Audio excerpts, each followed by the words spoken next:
Welcome to Project Next Mental Fitness. I am with a Republican, a really smart, caring, empathetic, wonderful Republican. Ben Merk was calling him Paul. He goes by Ben. I know that now. He is a guy that I met at two political events that are mostly Democrats. I met him at an Indivisible meeting. I met him at No Kings 2 protest in Cordon. Wasn't that long ago. And I'm now Facebook friends with him, and we've talked. And his vision, his Republican vision for how to fix the country, and Project Next, and a lot of other bridge builders, as he calls it, they're matching up. It's the same. And it really helps to kind of show the fake thing, this division, this all people of the other side are evil and monsters. It really helps to bring that down and be like, no, that's fabricated. That's fake. That's not real. Some people are believing it. Yes, some people are bad. Yes, some people are those things. But the majority of us of Americans are good people, but we sometimes get tricked. Ben, thank you so much for doing this today. I know you're very busy. How are you?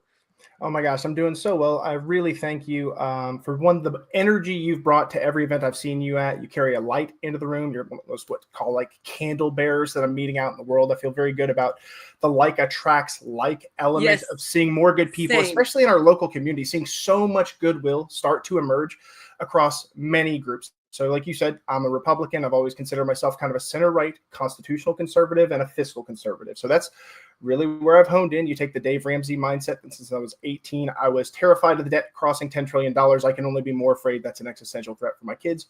So watching what's been happening in the last number of months has made it more difficult to kind of understand where my party has been going. So what I've been trying to do is have meaningful, honest conversations. To your point about all people aren't bad, I've had the benefit of living a very varied life, right? I'm a long-time, 18-year clean, recovering drug addict. And I'm so proud of you. Thank you. I'm so thankful you're with us today. I'm very appreciative of that. I know it's a gift to get clean very young. Has helped me build a life on a foundation of things. Very quickly, you telling me that shows me one of the reasons why you're so brave. I really like recovering addicts. I meet them in this work that I'm doing because they are braver than the average person, because you could have legit died in your addiction and you also had to like be humble and admit wrong and say sorry and like realize that you did this thing that hurt people you love, and so you just telling us that right at the beginning shows me so much about you. My favorite podcast is Dax Shepard, Armchair Expert. He's a recovered addict and he talks openly about it, and people call into his shows all the time and say, you helped me get clean just by talking about it. And so anyway, thanks for telling us that. But that makes so much sense. Well, I appreciate that so much, right? Not everyone who gets clean goes through a journey of a 12-step recovery program, but my story does go through a 12-step recovery program. And man, step work is a series of tools that sometimes I forget the values and the principles those teach are things that if I hadn't had to become, an active using addict, I wouldn't have gotten the opportunity to get those things, right? I came up from a background of abuse. I wish everybody learned those 12 steps. I learned them through Dax Shepard, and I was like, oh, I need to apply those to my life. I'm not an addict. Thankfully, I've never really been addicted to anything bad for me. I mean, coffee and running and chapstick, I think, are my three. Maybe reading. Still an addict, but it's chocolate now, right? Yeah, see, so it's like I'm addicted to things that are either good for me or don't really hurt me. And so the 12 steps, everybody should do those. There's such it's such a good foundation, and the things it gives you, how do I acknowledge powerless over things beyond my control, but how do I exercise my power over my own agency? And that's a lot of what I'm trying to do right now. You talk about we're trying to find bridge builders and build them up.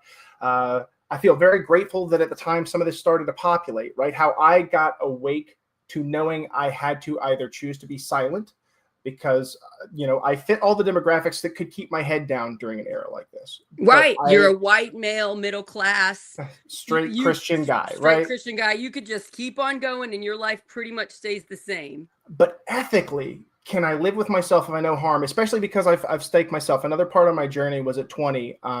I went into basic training. Now, my heart bottomed out at the end, but I swore an oath to the Constitution of the United States, standing in MEPS in Indianapolis, Indiana, prepared to go, train, fight, die, and kill in the name of the defense of the rights of all people. So when I see those being trampled, or when I see those being at risk, I can't put my head down because I have small children. I need a world where if the worst case scenario happened when studying history came about, I'd rather die living honorably and out loud than have stayed quiet and watched horrors unfold on others, because that's what we've seen a lot in history. And I think America's doing a great job of coming together, right? You know, the number of elderly Republicans I saw at like the first No Kings with like, once a Republican, never again. I am a Republican, and I'm not willing to cede that ground, because what I don't see happening with the loudest portion of my population right now is them acknowledging traditional Republican values like constitutionalism, states' rights, small federal government. Yeah, there are really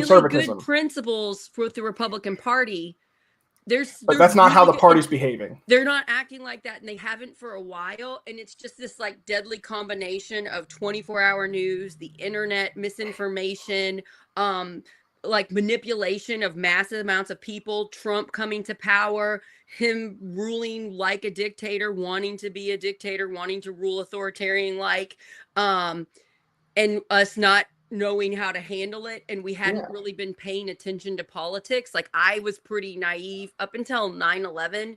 I really thought terrorists were just like in Arnold Schwarzenegger movies. I didn't fully realize when I was in my like late teens, early 20s that was something we had to worry about. So I think it's just this crazy combination of events that led to where we are today.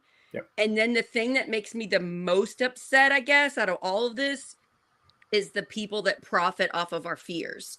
And that's why we have the division. Fear sells. Fear makes you click on an article with a scary headline. Fear makes you listen to people saying, this is going to hurt your family. This is going to hurt your neighbor. And you're like, what? And so that's what makes me the most upset, because the majority of Americans are unhappy with what is happening today, but we don't know how to fix it because we're so scared of people that we shouldn't actually be scared of. Well, and to your point, beyond the money and the profiteering, a poor and afraid population are very easy to historically control. Now, I want to touch on some of the language used. I think it is not unfair to look at history and see authoritarian tendencies strongly happening right now. I tend to lean away from the word fascistic because it tends to reinforce the divide and turn people's ears off. I think you're right. I think that's I don't think it's entirely invalid to say that one of the key things is making an enemy out group, which is what has happened. So I think it's fair, but I don't think it's helpful. So because if I call a Republican voter a fascist, they're not going to listen to me or come over to my side. Also, they might not know what that means. I think there's a large amount of people that don't know what that means, but they know it's bad and they don't like being called a bad word. And then two, their side doesn't see the fascist side we see. They don't see Trump coming in and ruling like authoritarian. They see him coming in and saving us and helping us. So you're very right in that. And constitutionally, that's where.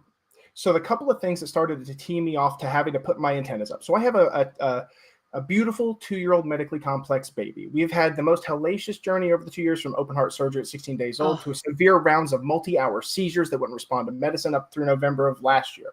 So I have very much been like not paying attention. But in April, Ben, I'm so sorry. Is he stable now? Is he doing better? He is.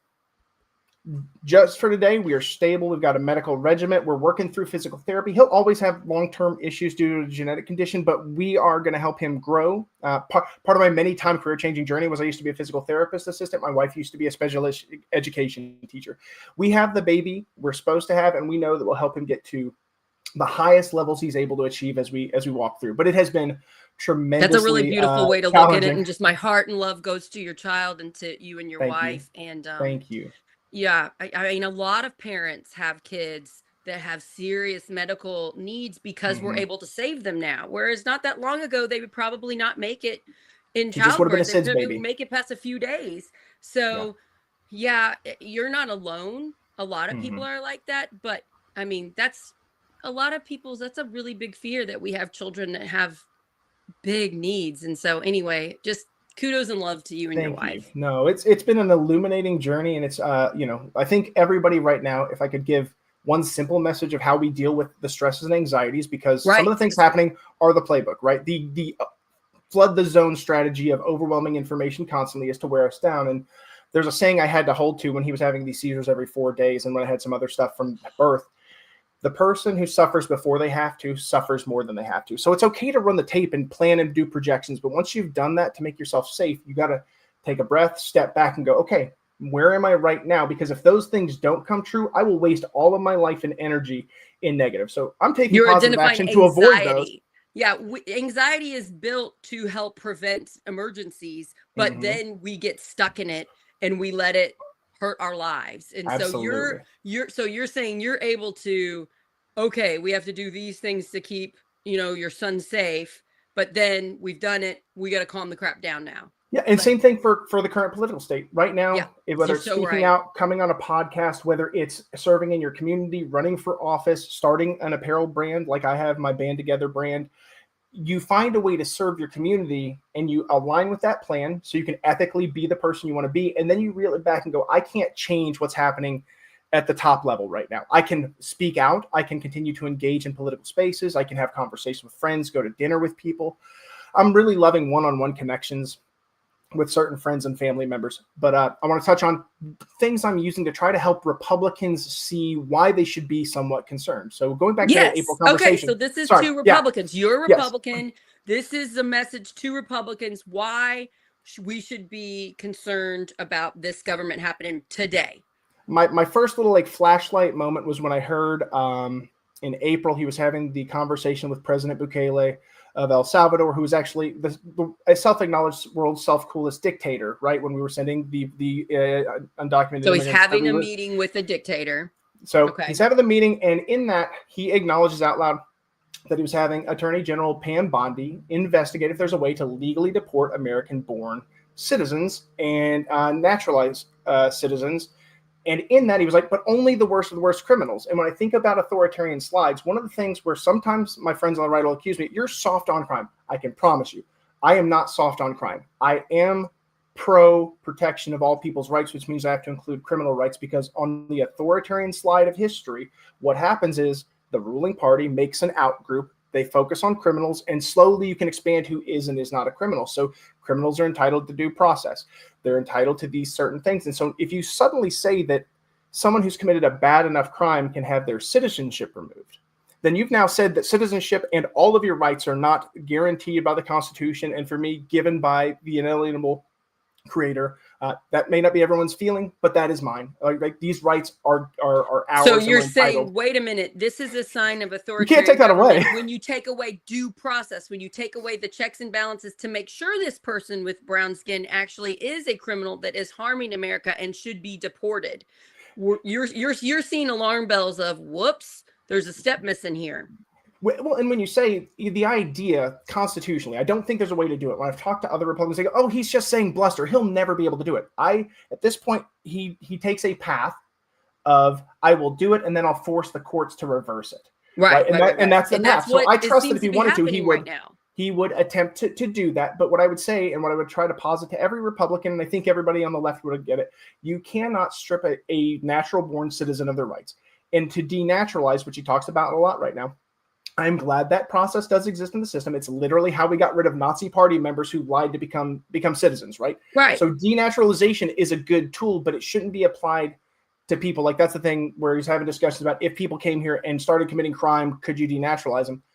I'm a recovering addict for a long time. I know humans fall down, have hard times. I don't want two-class citizenry. If you become naturalized, because Republicans forever have said, hey, I believe in immigration. I just believe in doing it the right way legally. And that's the same stance, but you can't tell me that when you're pulling people out of This is the courts, problem right? that I've learned through my show I have with Republican Christopher Machen. When he tells me his side of ICE, he says, we're doing it.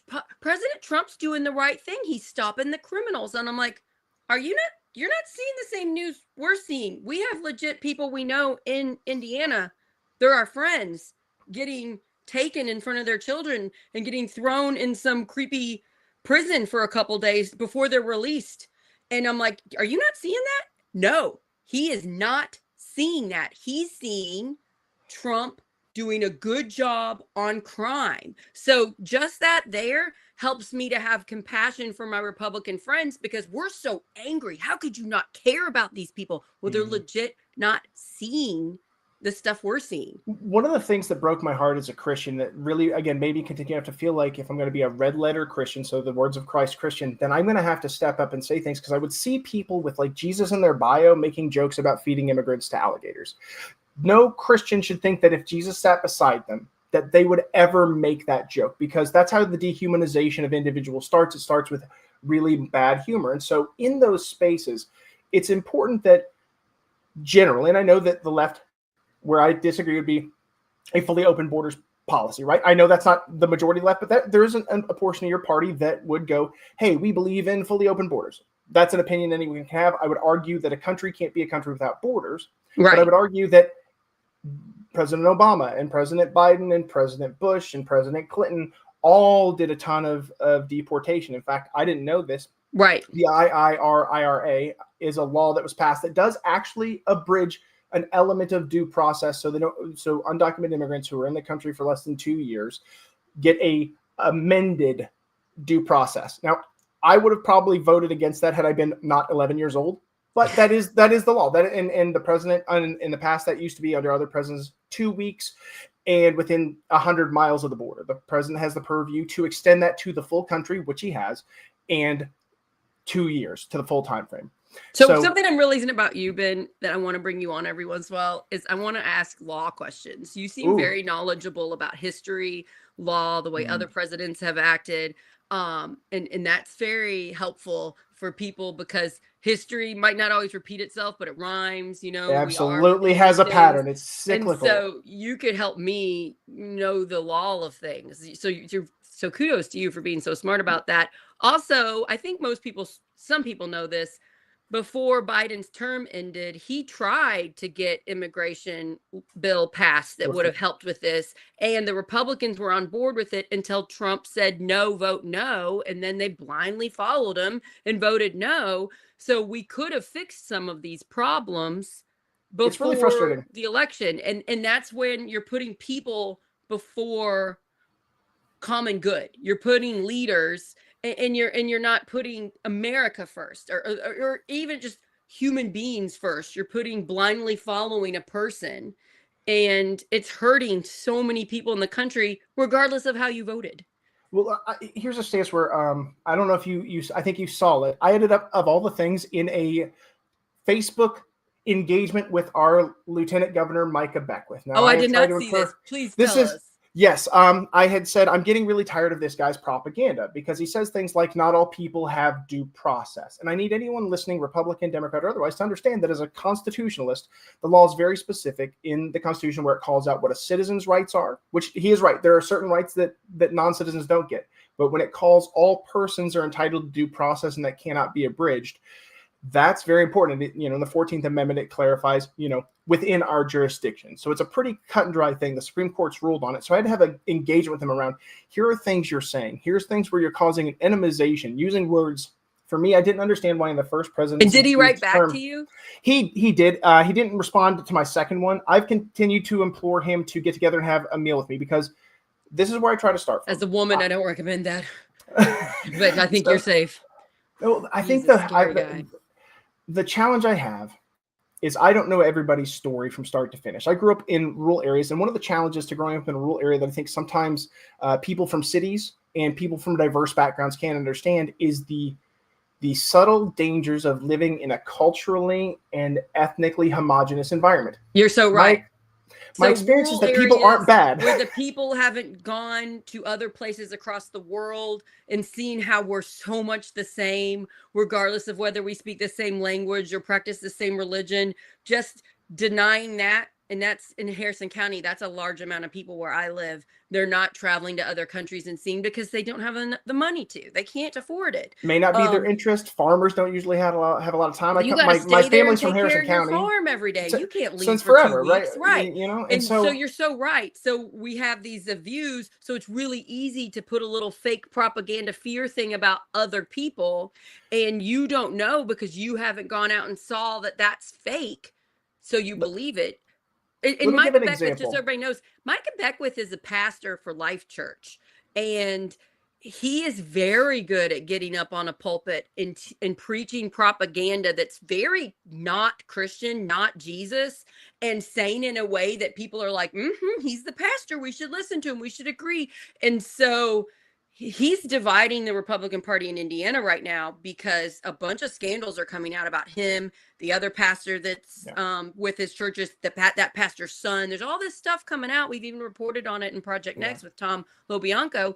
And so just this man right here that has so much power in our state government doing this propaganda is already terrifying enough.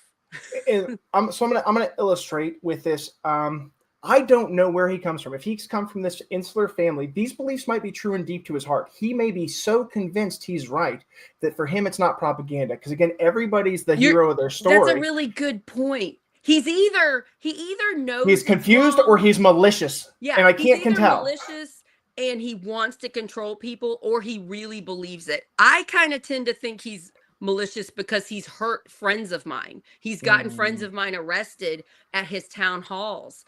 And then I've seen videos of him where like one woman was putting food in a food pantry at night, and he came out and harassed her, and she filmed it and put it out. So I've seen his words about women. The way he thinks about women is alarming to me. So I don't recommend, honestly, women getting involved with him, because he does seem to go out of his way to harm us. So I think he's malicious, but you don't have to think that. But I've just seen enough stuff that I want to hope. So I want to believe. I'm not toxically positive. I am sometimes strategically naive. And so I want to believe in the best in others until given evidence. So I believe he is acting in a way that is harmful to people and is not aligned with our Constitution, right? He didn't answer when I said, you've said that you honor the Constitution. That's your oath.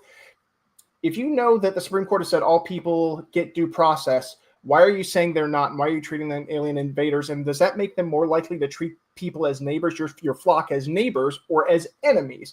Because we can still, this is my stance, we can still believe that people who are here illegally need to be removed. But I'm a data and analytics guy. I used to be a physical therapist assistant. I believe in the evidence-based practice method. So when I go online and I look at ICE's own numbers that say like less than 20% of people are violent criminals that they've detained, and only this amount have convictions of any kind, and only this amount have charges, and we're looking at 50% of people being not. It was not always a non-Republican stance to believe that we might have to look at the problem and not kind of an ethno-statist ideology solution, right? To say Ronald Reagan gave an amnesty. I'm not saying, I've never been able to get to the point where I could say I would believe in a full path to citizenship, but I can darn sure say the visa process, if we have industry that relies on these people's labor, a great way to protect them is saying, get a background check, get documented, and you can stay and work in force if you're a positive contributing member of the community. I'm not saying that's the path to go, but I'd love to have that conversation, because now it is all everyone must go.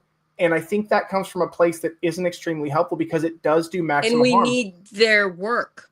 The immigrant community does jobs that a lot of Americans do not want to do, and they're not paid well. I'd rather they all get paid well personally, and we help give them that's the danger, right? Sometimes it's a conversation. But they help society.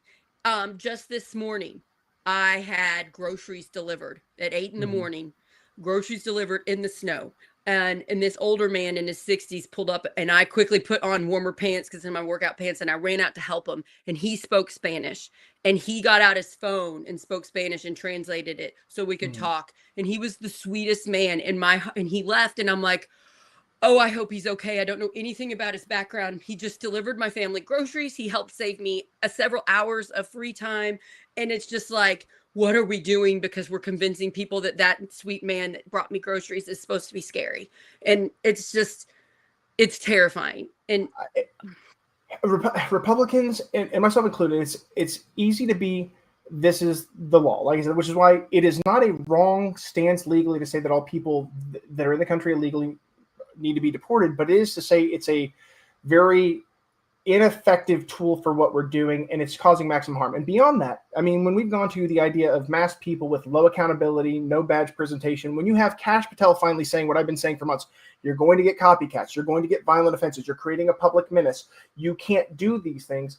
I argue predominantly with methodology, right? If we were deporting people like President Obama or President Biden or President Bush or President Clinton, the same issues arising, I think, even for the left wouldn't be the case. It's we're doing this in a dragnet style. We're doing this without strong conviction to it. When you have we can't label American one citizens, group of people and declare them the bad guys. Like, again, if I believe in the Constitution, I can't be in favor of somebody else's rights being abridged because I don't look like an at-risk group. Like, now, if you want to say that all Irish immigrants and Scottish immigrants and other predominantly white countries are now going to have the same treatment, so you're going to come and harass me, that's almost a fair equivalence. And I'm going to be, okay, I guess we can kind of use race as long as you're targeting all of us equally, but that's not what we're doing. Brown citizens who've been the brown citizens, the ones that look like they're from Mexico and South America, and again, particularly right now. My family are immigrants from Germany here in Harrison County from like 1870, and some people have been in parts of the American Southwest. Their families have been here since the end of the Mexican-American War when they were allowed to stay in their land and become American citizens. So they have been here longer. So it seems ridiculous to me that just because you happen to look like somebody from the targeted group, you could be getting harassed. And we see a lot of bad behavior. And so I can't turn a blind eye to it because it's convenient. If you were being targeted, it would be it's hard. My emotions would be sad. And I don't know that I could justify it to Christ sitting across we'll move on from this topic. We should do a show on ICE if you want to, because seem very knowledgeable about the law. So it would be nice to pick your brain on this and talk about it through a moral standpoint. But before we move on, I just want to mention my 15-year-old is taking Spanish. He's on his 3rd year of Spanish. He's getting pretty good at it. He's got a good memory that I don't have. And he says that if he's watching YouTube in English, he gets ads recruiting him to work for ICE. And then he also has to listen to Spanish music videos because he gets quizzed over the Spanish music video that he knows what all the words mean. And when he's listening to that, he gets ads saying ICE is going to come for them. They better turn themselves in now. My son, my 15-year-old on YouTube is seeing this. I think both of those things happened to him last week or the week before. And I am very alarmed that my 15-year-old cannot watch YouTube and do his homework without this political issue coming at him on the extremes. That is a little alarming to me. So you might think that us white people are fine from this, but they're trying to manipulate my 15-year-old right now. Absolutely. And he's just doing his homework. They have a high degree of desire. Like really smart. So he's just like, look, he watches YouTube videos on how to do stuff and learning about stuff, and he's getting that. So it's just what a world we live in. We've got to stop this. We have to call it out. We need Republicans like you saying this is wrong on a constitutional level.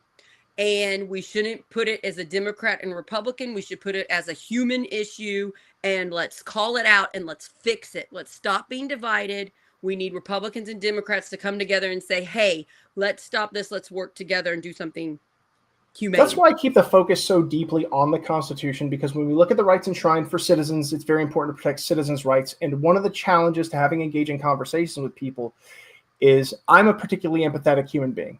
Not everybody is. And that, in some ways, that's by design. Are you familiar with Maslow's hierarchy of needs?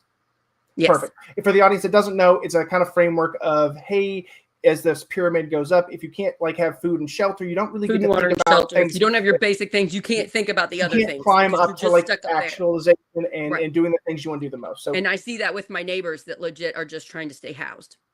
Exactly. They don't have time to listen to a Project Next show and worry about this and this. They're trying to put food on their table and pay their energy bill and pay their rent, and it's I'm not going to go judge them. I'm going to be like, I'm going to do everything I can to help you, but it's so hard, It's how can we love folks? So it is for me, it goes back to when people are concerned, and I don't want to make people afraid, but I do try to help people think about, since it's not affecting you, can I get them to think in a frame of mind? Because when I see that it's coming for X rights, history teaches me those things become corrosive and eroded. So if we don't protect here, it's important for me to protect that person at the edge to ensure that it never affects me. And so I try to speak the language of basically the Socratic method. For those that don't know, it's really just asking a bunch of good why questions. I do it to myself all the time, but when I have a conversation with somebody, how do we build better bridges? You and Chad Snow on one of your other episodes, plug for that. Great guy, doing great things in the community. December 10th is the event for the Have Conversations That Matter. If you live in Southern Indiana, go to Do Something Southern Indiana's website. And please come out. And come to that. Yeah. Yeah. Yeah. So, Keep going. so it is that idea of how can you ask people questions they may not be asking themselves, and don't just do it to lead them through a conversation. Do it to learn. Do it from curiosity. Start from a point of Yes. curiosity Be about what somebody else curious. believes. Don't You just don't have to assume you agree. know everything. Like, I don't know Imagine everything. you don't have to agree with everyone. This kind of Right. goes. It Don't ties take into it personal. Ben, this is what I've been having lately with the left. I get, I don't know, an average of like 10 to 30 comments a day telling me I'm wrong. And I'm just like, don't take me personally. I'm trying to build bridges here. I'm trying to open up a dialogue. I'm admitting I don't know everything. You don't know everything, but you and I can learn from each other, you know. And it's like, stop taking me personal.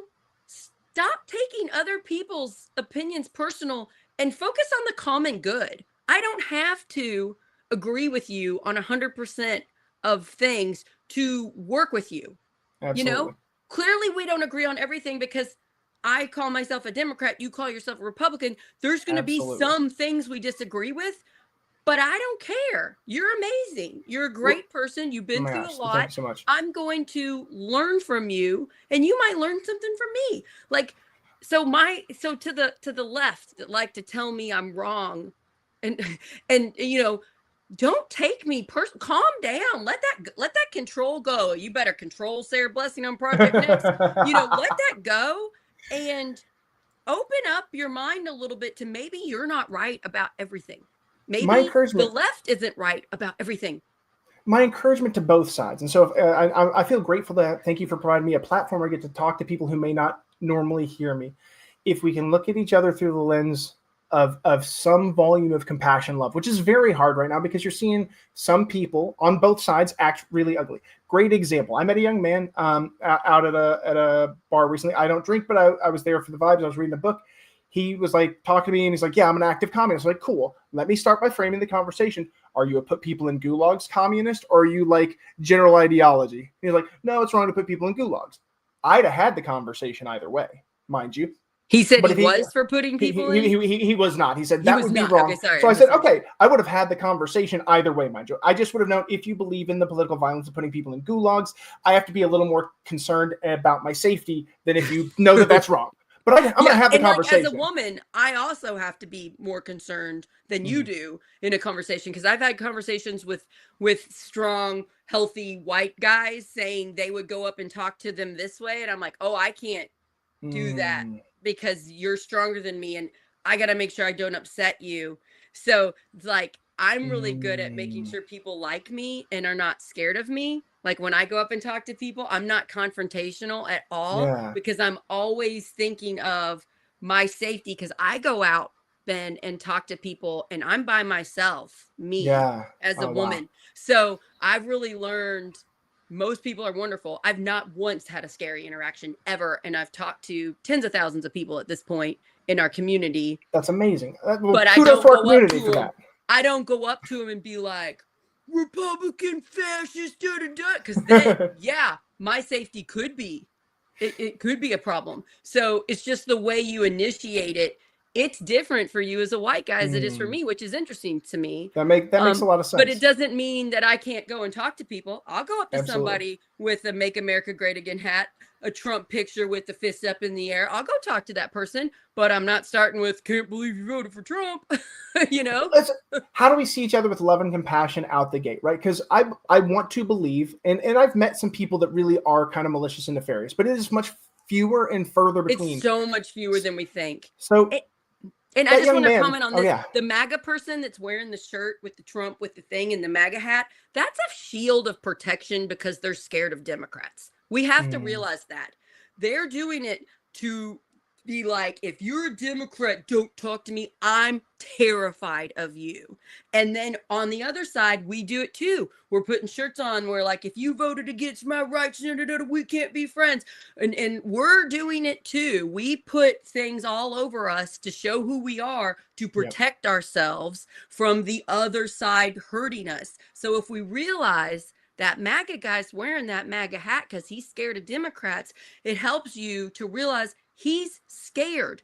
I need to show him I'm not scary because he's been told I'm a monster. And it's so true, and it's so like that's why I actually really like the Make America Constitutional Again. It says MACA. It's really printed on my shirts big, and it's been fun to watch because I've seen people on the left look at it, and I did it as a brain hack. They see it and they read MAGA because that's what they're conditioned to, and then they go, "Hey, what's that?" Because I was at a protest up in Indianapolis, protesting JD Vance being in town to discuss the redistricting, and somebody goes, that. "Hey, that's awesome. Wait, what does your shirt say?" And so I watched somebody go from so mad to very curious. And I've seen the same thing with people in MAGA. Hey, that's what do you mean by that? Right? Yeah, but that's another way they wear the shirts. It's to find their tribe. Who exactly. I know who's like me. They're scared of a group of the population. How do they find their trusted friends? These are the people that think like me. And this is so human, right? Tribalism is the most human thing. It's a survival technique. You need others to survive. Yep. Thousands of years ago, hunters and gatherers, it's a basic thing.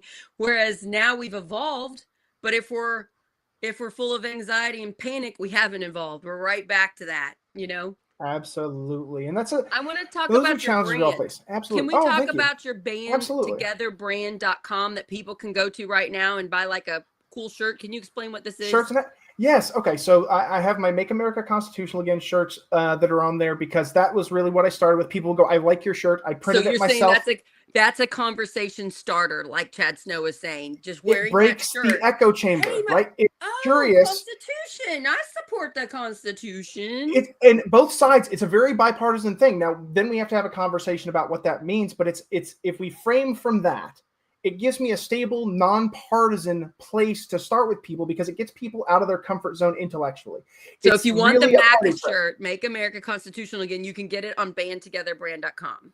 And so the band together is obviously for me a play on if we don't band together, we might all be banned, B-A-N-N-E-D. I like that. Right. And this has been an idea in my head for about 15, 16 years. So it just happened to be a time politically, topically, and also with the advent of print on demand and AI, I was able to more quickly that's so true. move into the space. So like this shirt I'm wearing has Cassius Clay, who's really a regional kind of hero. He was a notorious abolitionist. He was the son of slave owning Wasn't people. that Muhammad Ali's name? I'm so confused. Muhammad Ali is named after Cassius Marcellus Clay, who is the gentleman on this shirt. It's his dueling club because he was notorious for getting into duels. I don't believe in political violence, but at one point, men, being the unique creatures we are, felt like the most civil way to settle our disputes was to turn around and shoot each other. Or shoot each other. Okay? Yeah. I mean, so Alexander Hamilton. This shirt is yeah.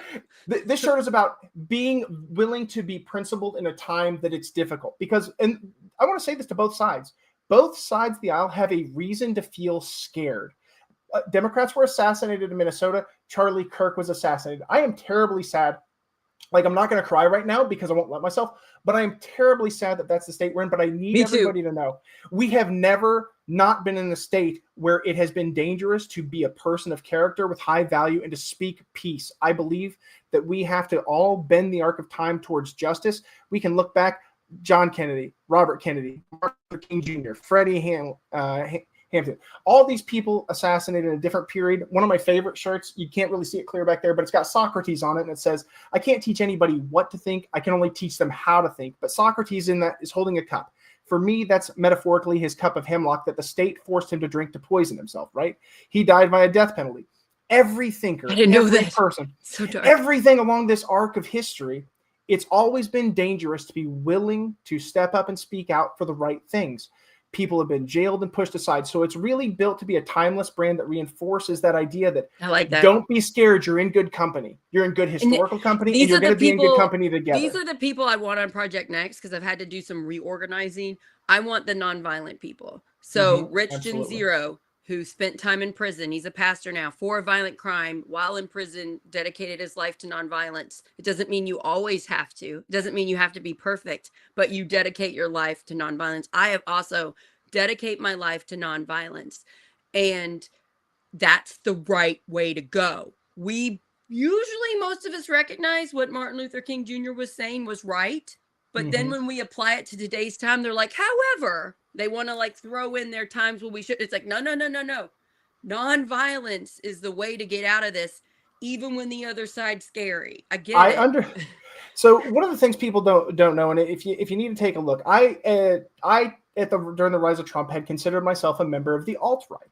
Now, That I thought was just the funny memes and the not being a neocon, right? So I was That's like, so okay, interesting. So that's what you this is. considered yourself to be the alt-right. For a moment, until I Wow. learned that the center of, because the alt-right really got a lot of big push in the emerging digital space in Facebook from like funny memes and Pepe memes and this kind of stuff. So it was counterculture. But then I learned that the center of that was a gentleman named Richard Spencer. And Richard Spencer was a genuine ethno-nationalist who believed in a white race philosophy and a Eurocentric ideology. And so you can go back and find information about that. But at that point, I realized, oh, I'm not what that is, right? I believe that all people are created equal. I believe that God What loves time all of period us. was this? I'm just curious. So what time period? 20, what year? The 2011, 20, wait, hold on. So it was a Yes, while ago. yeah, It was over 10 years ago. It was this was before over Trump. 10. It was It was before Trump. the alt-right movement was attached to Trump's rise to power. Okay. Right. So if you, and I would love separately from the show, I'd be happy to like kind of help you see the timeline because I've got some old I'm stuff already because thinking of it'll so make many it sense. episodes we could Oh do my because gosh. it would be interesting to track the Kind of alt-right some of if the, you could give the history of it. yeah, And because like it was how not something I happened, wanted to how be a it part of once I saw. I particularly- was like, hey guys, the center of our onion is rotten with actual deep cuts, like people doing like Nazi salutes humans. And I was like, that's not me. I will never be that. This is all to say I can understand the emotional context behind Punch and Nazi, which is Richard Spencer. I brought him up because he once got punched on the street. People were like, yeah, he punched a Nazi because he really was very close to one, if not actually one. But I would go back to nonviolence is that we can't do that. Growing up in Corden, in Indiana, I watched the Klan in outfit stand in front of the courthouse and say their most hateful, horrible garbage. And me and my friends as teenagers. Oh my gosh. I would have graduated in 2003. So this is 2001, 2002. Wow. And me and my friends would drive by and scream obscenities at them. And so for me, when I think about rights, my rights end where your nose begins, Sarah. I can say basically whatever it is as long as it's not an active threat of violence. Same thing. So they were exercising their right, and it was ugly and horrible and hideous, and we exercised our right by speaking out. When we do harm to people, and I understand, I'm talking to people on the left, I understand the emotions behind wanting to do physical harm. You only reinforce and entrench one as an example of why that side of the aisle is so violent and can't be trusted, why they are your enemy. I felt sad. I know very, very, very many good, wonderful Democrats who denounced Charlie Kirk's assassination, and I felt really sad that some Democrats took the bait and fomented the idea where they were like, well, he got what he deserved. And when you say that, I think sometimes people forget a lot of people believe like that. So if you say he got what he deserved, then the right really does feel, and I'm saying this as somebody who's on the right. You're so right. Separates that out. That party then goes, they really do want me dead. They really would be okay with it because I believe things like worse. that. It makes the violence it reinforces worse. and reentrenches. So it we all have to be the violence, and we have huge to do all on we condemning yes. active violence. We have to pursue the American ideal of using our speech to power. The Charlie Kirk thing, I have a friend of mine that I lost after that incident who was a Republican because they went full to that side and started really following the fears that that side was saying about the Democrats at that time. And we got to realize most Democrats were denouncing the violence. Absolutely. Most of us were doing it, but there were a few that weren't because as humans, we're not perfect. And there's bad people on both sides. There's people that make mistakes on both sides. So that event and anybody that was saying terrible things about it proved the Republicans that our side is bad and violent and scary. And that's what they're constantly being bombarded with. They're being bombarded every single violent thing that a Democrat does to anybody else or mean, nasty words. It is being shown on repeat on the far to the right propaganda stuff. And so we have to realize it just fuels, it's putting, logs in the fire of the fear and the violence. It's making the violence worse. And I get that we're scared. I'm also scared, but we got to look past what's the goal here. The goal here is having a society where our children can grow up safely. They can get a good education, good health care, work a job that pays for their bills and pays for them to have a decent life. If we want that, we have to collectively put aside our fears and come together, not take things so personally, not judge everybody, You know, like I bet people could judge you just on the things you've said today. They could judge you and hate you because of your past actions. But your past actions have led you here, and you're an amazing, incredible human today because of your past. And I think we should look at it that way. I'm really glad we're having this conversation today. If some of those things wouldn't happen to me and wouldn't happen to you, we wouldn't be talking right now. So I really like the way you're phrasing why we need to be nonviolent. I think it's very beautiful, and I appreciate you phrasing it that way. Thank you. Well, it means everything, because I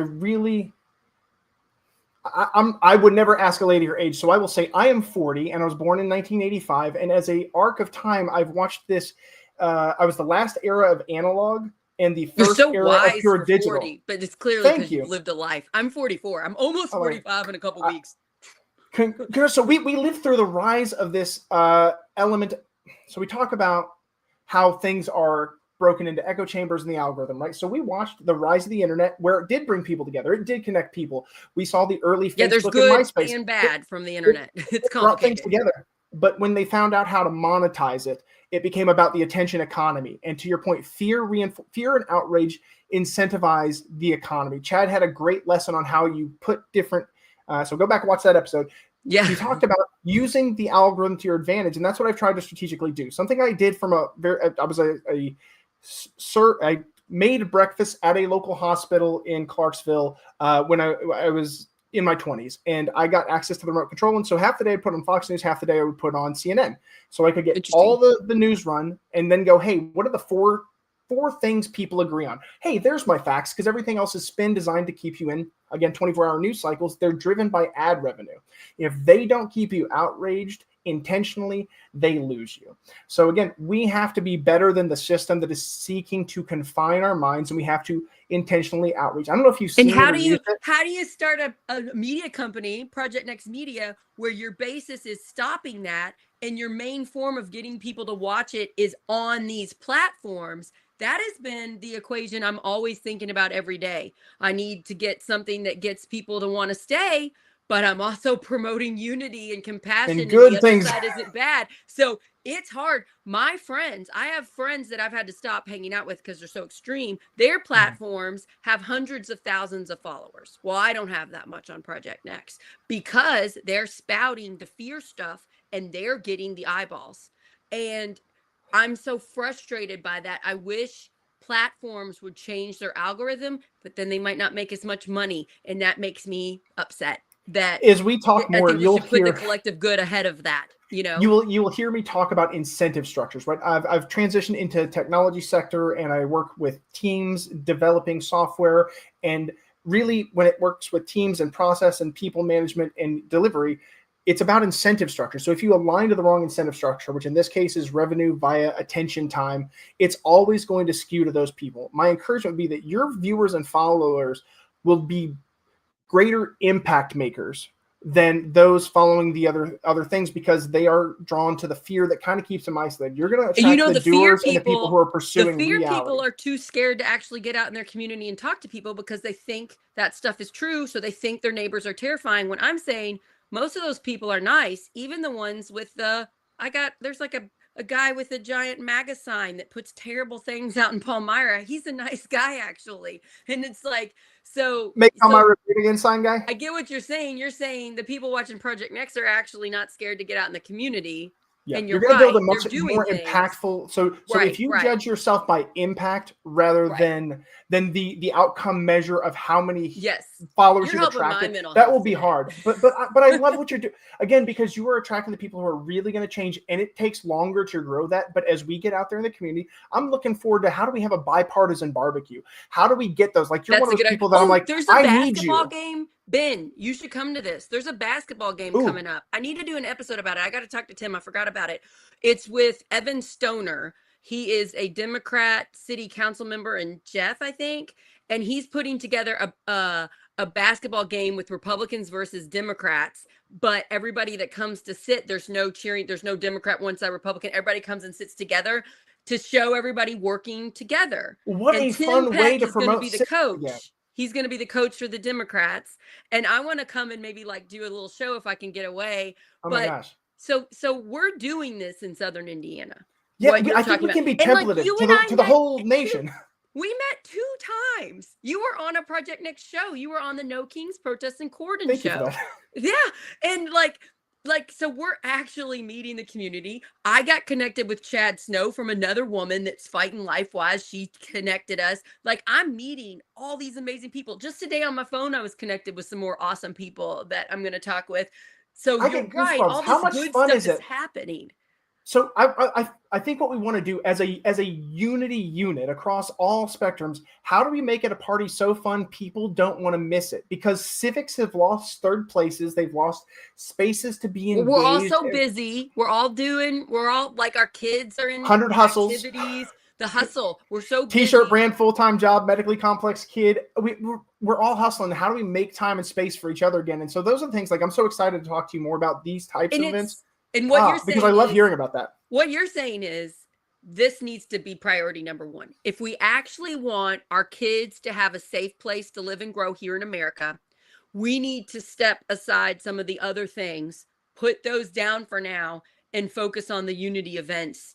Social fabric first. We need to do this. Social We've got to fabric fix first. this first. And then that kind of teaches our children how to be civically engaged as well. So that's hard when our phones and our news sources are trying to keep us glued to it. That's hard when we're really busy with all our life activities. But you're right. We all need to step up and put it more as a priority. This basketball game that's coming up, that event. Well, here's the thing: people are gonna. I'm gonna make a promise, and I seldomly do this. If you take a moment to schedule some time for something enjoyable like that, you are gonna have more fun than you thought, and you're gonna remember where you actually recharge your batteries at. And you're going to learn that the community is not as scary as you've been told. That's the most important one. Just getting out in real time. One a-hole does not make an entire group. Right. So yeah, you will run into people who are sometimes a-holes, and it's gonna be okay. But if those of us who are willing to do the work, show the example. If we show the example, people will come along. We have to believe that we lead by example. We don't lead from the back, we lead from the front. So to your point about this, one of the things we touched on in that No King's Day protest is this idea of an 80%, what I'm calling caucus. I'm still forming this in my head, but I want to get that together to go, how do I facilitate meetings for a living? I want to get, I've been a butterfly. I've gone to the Harrison County Tea Party meetings. I've gone, and I consider myself a member of Do Something Southern Indiana. I love it. A great nonpartisan organization. Truly, I love Do Something. Great. I know you. Indivisible. Indivisible gave me a table, and that's what forced me to open my LLC and get all my stuff aligned to even do this business. Sweet. Like, hey, you want to sell your shirts at our thing? Yeah, the Indivisible people rock. Yeah, I did want to give you one minor correction. They are a self-acknowledged progressive group, but they are lovely, and they're trying to make an inclusive space for everyone who's willing to be peaceful. It is. It's mostly Democrats. It's mostly liberals. But have they been welcoming to you when you came and said you were? I told them, I was like, look, well, they saw my shirts. I said, so you're aware I'm a Republican, but I believe in these things, and these are my stance. They're like, yeah, by all means, come out. I was just so happy because you did that to me when we first met. That's what you said, and I'm like, it's so amazing you're here. We need so many more of you. Like, I was freaking out with glee. So I would imagine that's how you're treated with the most part. So far, I've been really grateful, because I think the reason I went to the first No Kings protests was because there was a lot there was pockets of filmed violence in California at the time that those protests were happening. So I said, what's going to happen here? What's my region doing? I'm not going to judge the nation's response with these protests. I'm going to come see my community. I went to Cordon, New Albany, and then to Louisville, and got to see all three in the same day because they were staggered. And I met so many lovely people, and my experience was not one of fear and division. I'm sure if we sat down and talked through every single issue, there would be points you'd be like, man, I kind of think Ben's an a-hole on this, but hopefully you'd still love me at the Broad, right? Because that's going to be things like, wow, you clearly identified with it, because I met you at the No Kings 2 protest, and you were protesting with everybody. Absolutely. Well, you can't, again, going back to, you can't have an overly strong federal government. If I had been at the founding, I would have liked to have thought I would have been an anti-federalist, because I would have wanted people protected, which is where we get the Bill of Rights, right? That when people talk about the Constitution, they're not talking about the articles largely. They are, that is the Constitution. They're important. When people think about our First Amendment right, our Second Amendment right, Third, right, we think about the amendments that enshrined our rights, not the rote rigmarole of governance. So again, I can't think of an overly large government. You can't have, appreciated Stephen Miller saying the quiet part out loud when he said he believed the president had plenary authority. I have a lot of words, but I had to look that one up. It basically means unilateral, like unimpeded authority. Like, I know people on my side go, we don't have a king. This is silly. For my people on the right, if anybody sees this, when I go to No King's Protest, it is because I oppose the expansion of federal power over the other branches. I believe in 3 co-equal branches of government. On my Make the America propaganda, the fake things that the right thought about the protests were very amusing to me. Like, they thought that if we protested, Trump wasn't going to be president again. They're like, look, Trump's still president. I'm like, what do you think That's not doing? Like, I don't understand your. It's really bad circular logic in the group in that pocket, right? I would say that dimension of it has become more of a regressive. Like, I've always said, I believe in a woman's right to vote, but now you have large churches. One, even our Secretary of Defense. I meet people that say they don't vote because they're a woman. It's like, well, but his church has actually said out loud on CNN that they believe in repealing the 19th Amendment, right? These are the things that people would tell me Republicans believe. I'd say, no, we don't. That's nonsense, because no one I've ever met had believed those things. So you got to also remember, when you're meeting Republicans, there's a lot of flavors of us. And so when you go, you're bad, or you believe in authoritarianism, you believe in XYZ, we tend to find our tribes even within the party, right? So those of us who are like, that's insane. Well, I had to say that until, you suddenly have me watching, the text threads from the young Republicans, and me having to get very vehement about, like, the vice president's not denouncing that and saying that's just kids. You can't, as a Republican, I really need to be ethically and intellectually consistent. You can't be telling me we need to reduce the age at which we prosecute children as adults to 14, while telling me that 25 to 37-year-olds saying abhorrent, racist, Nazi nonsense is kids' edgy jokes. No, we don't. Not all Republicans will do this right now. Yeah, I will denounce that in full 100% of the time, because that should not be a hot take. That should not be a hot take. Their society right here. Republicans calling out Republican crap. I'm a Democrat, and I will continue to call out Democrat crap. I've been doing it since we started Project Next, and I will continue so, because I'm on the side of community, of people. I've got a heart out in just a couple minutes. I want to touch on these 2 things. A friend encouraged me, people like you were doing it, and it's part of why I'm doing it. When you're engaging in the online space, it is not about you and your message with the person you're directly engaging with. I am almost never going to change that person's mind. Right. I'm going to be articulate. I'm going to be kind. I'm going to be compassionate. I'm going to invite people and ask questions. And I hope I sow a seed in their heart. But it is really about the people who read it around the edges, who are even too afraid to emote and react to it. Yeah, I got a lot of people that are afraid to like anything. And I've had messages from those people, and I'm sure you have too, going, thank you for what you said. We who are currently bold enough set a tone. Republicans, what I'd say is, because the Democrats have been for a while very hostile towards all of you are Nazis, all of you are XYZ.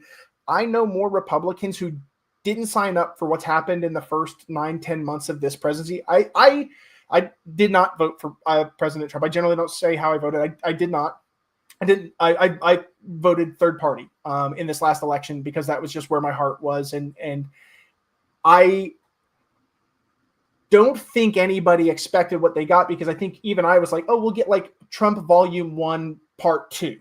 I did not expect Project 2025 to be such a real thing that was going to have such traction and was going to be so aggressive. So there are more Republicans I talk to in the quiet of conversation who go, I don't agree with these things, but there's nowhere for them to politically land. So if you're on the left and you're not making a space for them to not we need to make a space for them. Yes. They don't have a place to fall away. So they may not vote in the next election, or they may vote quietly, or they may do something else, or they may still vote with the party. I don't know. But if we don't start building a bigger center, 43% of people identify as independents now, and if you need those independents to come over to the Democrat side for now, and then hopefully the Republicans get better and you can go back when they're better. But for now, this goes back to my 80% caucus. If we can find what we all agree on, I don't care whether you're red, blue, or purple. If you will agree to these things that are a stack ranked backlog of what would actually fix us, like I would, I got 3 minutes. If I could change things in a wave of magic wand, I hope we can all agree that getting corporate money out of politics and saying that corporations aren't people would be a huge boon to our society, getting back to the people running things, ending gerrymandering. I don't know that we can do anything about the primary system, but I can't actually run against Aaron Houchin at this time, because I haven't voted in a Republican primary, so I can't run as a Republican. And if you ran as a Republican, the party would just not help you at all, and you My would my lose. purpose Because wouldn't be to there win. was a It would decent be, Republican that ran against Touchin last time, and he wasn't anywhere close. if you're not taking corporate money, you can't. But I think it's very important for the soul of my party to have options that Yeah. believe what they believe and remind We them can you talk don't about have this to later be because this. you got to go. I got Before to you do. go, But I how can thank you somebody so much. talk to you? How can somebody talk to you on, is there a social media? Is there a website? How can people reach out? Yeah. So if you get to bandtogetherbrand.com, you can find that on the platform, and that'll get you to my Facebook for the brand. That's a good way. I'm Paul Benjamin Merk on Facebook, but I'm not accepting every friend request. So I like to engage through the secondary medium because I have kids and I have things and it's not always safe to let everybody in. But that's And you absolutely can an easy comment way to on this find me. episode. You can comment on this episode, And it's a I little can dead help on get the that too. vine. It's a little dead on the vine right now because I've ended up in 3 other kind of endeavors. Yeah, you're busy. But a thoughtful advocate is another Facebook that I run that I've wanted to put What's it content called? out. A thoughtful advocate. A thoughtful advocate. You and that's just what I wanna followed be. me on a Substack. Yes, A thoughtful absolutely, advocate. absolutely. I saw that on there. So Okay. proud. And so, so those are the places to connect. And I want to have more good conversation. I'm going to give one final shout out to Ethan Sweetland May, who's doing a series of open town halls, which I think is what is civically needed. We are good friends, and I will always grill him. I will always grill him as a Republican, but he's also made it a safe space for kids. So I brought my 9-year-old who had a great time at a civic event. Nice. So getting the kids together and engaging and building up a body of the youth to see us peacefully engaging with one another and in disagreements still being just and fair and kind. So be kind, everybody. At the end of the day, I have to run. But thank you so much for this opportunity. I've had a lovely time. When you want to come back on again, and we could do like one topic and dive into it. You could teach me the history of something, Well, I will darn sure be happy to share the things I know, and I'm always excited to learn more, right? The benefit of having ADHD is I get a very broad base with like shallow to medium depth. So I would love to talk more. Again, thank you so much for what you're doing. Highlight, thank you to CPND for all the great comments. I've been reading them and they've been really nice. Hopefully it helps. You can go ahead and get off. I'm going to talk for a couple more minutes about stuff going on. And message me when you want to come back on. And thanks so much. Thank you. Bye, Ben. Okay, so before we leave, just a couple things to say. I want to thank Ben. There's another Republican. Hopefully you guys realize we're not all created equal. We're all different types of Democrats, all different types of Republicans. Maybe we don't blindly judge the label. Maybe we get to know the person. Let's not take things so personally. And just a couple things about Project Next, if you could help, if you could follow us on YouTube, Project Next Movement, that would really help. If you could subscribe, we have a website, Project Next Indiana. If you go there and type in your website or type in your email, you can get our shows emailed to you. And then you can read the summary and see if it sounds good, because we're pumping out lots of shows. You can pick out which ones you want, which ones you don't want. And then it really helps if you invite your friends on Facebook to follow Project Next. You just get on your Facebook, go to Project Next. There's message, there's follow, and then there's 3 little tiny dots. Click the 3 tiny dots, hit invite friends, hit invite all, hit invite. That helps us grow so much. I'm doing another show on Friday with a woman who is a lawyer, and she is running for judge for Floyd County. So we'll find out a lot about, I don't know much about like being a lawyer. Why would you run for judge? What do judges get to do? What do county judges do? It would be interesting to learn more about that in the judicial process, and why is she doing this? Because we know that you can use the law for your agenda. We see it happening with people getting really long prison sentences and things like that. So judges have a lot of power. So it'll be cool to dive into somebody that is running for judge. So tune into that on Friday. I think it's around lunchtime. And please share the show, follow, like, and subscribe. And then this is to nonprofits. If you are a nonprofit, we are doing sponsors. We're entering in phase 2 of Project Next, where we are growing, and we are I'm going to start doing little commercials about nonprofits, causes that match up with the Project Next mission. And if you have a nonprofit that you would like to be highlighted on the show, you can do that. For $300, you can get 3 commercials. Or no, for $100, you can get 3 commercials. For $300, we will do a show together. And then for $500, we will do a show and 10 commercials. And then we're going to use that money to get sponsored ads, to pay for our short clips, to pay for StreamYard, which is expensive. That's the system that we use to pump out our content. So we are entering phase 2 of growing. And if you want to be on the beginning part of that, where it is cheaper to advertise with us, message me through Project Next, or if you have my contact, just call or message me. But I'm just starting that. I'm going to have a fundraiser next week on December 10th. I'm going to have a fundraiser and get this rolling. So I'm pretty excited. I would like to thank, I have a donor that helped sponsor the next year of StreamYard. So we got that paid for. So now we're ready to get money for our short clips and then get money for advertising, sponsored ads on Facebook, on YouTube. So I'm pretty excited about it. But if you're a nonprofit that goes along with what we're doing and you'd like to be on the show, get in touch with me. Thank you, Ben, for being on. Thank you, everybody, for watching. I love you guys. The world is not as scary as we are constantly being manipulated to believe. I hope you have a fantastic December cold day. I hope everything goes well, and just keep going and know that most people are good. Love you guys. Bye, everybody.